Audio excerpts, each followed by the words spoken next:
හයි අද හදමු මෙන්න මේ වගේ රසම රස පොල් කේක් එකක්.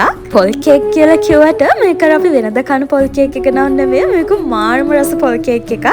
මුලින්ම මම වාජනයකට මේ වගේ බිත්තර 3ක් කඩලා දාගන්නවා. ඊට පස්සේ ඒකටම සීනි ග්‍රෑම් 200ක් දාලා මේ වගේ විස්ක් එකකින් හොඳට විස්ක් කරගන්නවා.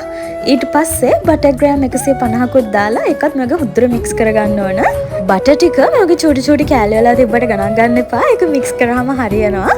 ඊට පස්සේ මම ඒකට පාන් පිටි බේකින් පවුඩරයි දාලා මෙන්න මේ වගේ හොඳට කවලම් කරගන්නවා. දැන් වැනිලා තේ හැඳි දෙකකුත් එකතු කරලා ඒකත් හොඳට මික්ස් කරගන්න ඕන. ඊට පස්සේ ගාගත්ත පොල් කප් එකකුත් මම මේ වගේ එකතු කරගන්නවා.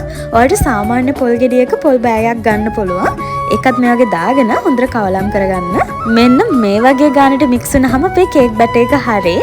ඊට පස්සේ මම මේ වගේ කේක් ට්‍රේ එකට පාච්මන්ට් පේපර් එකක් දාගෙන ඒකට මගේ හදාගත්ත කේක් බැටර් එක එකතු කරගන්නවා. අදත් මම මේ කේක් එක හදන්නේ oven එකේ නෙමෙයි. ඉතින් මේ වගේ තාච්චියක් විනාඩි 10ක් විතර රත් කරලා අරගෙන තමයි මම මේ කේක් එක හදන්නේ.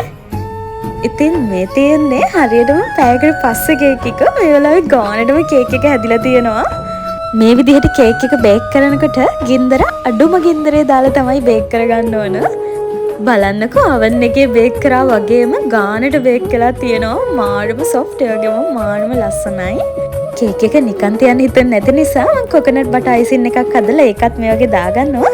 ඒ රෙසිපි එක මම පෝස්ට් එකක් විදිහට වෙනම දාන්නම්. ඉතින් මේ තියෙන්නේ අද අපි හදාගත්ත රසම රස පොල් කේක් එක. ඉතින් මේ රස රෙසිපි එක හදන්න නම් වීඩියෝ එකට ලයික් එකක් දාලා යාළුවන්ට බලන්න ෂෙයා කරන්න. රස රෙසිපීස් බලන්න මාව සබ්ස්ක්‍රයිබ් කරන්න. බයි බයි.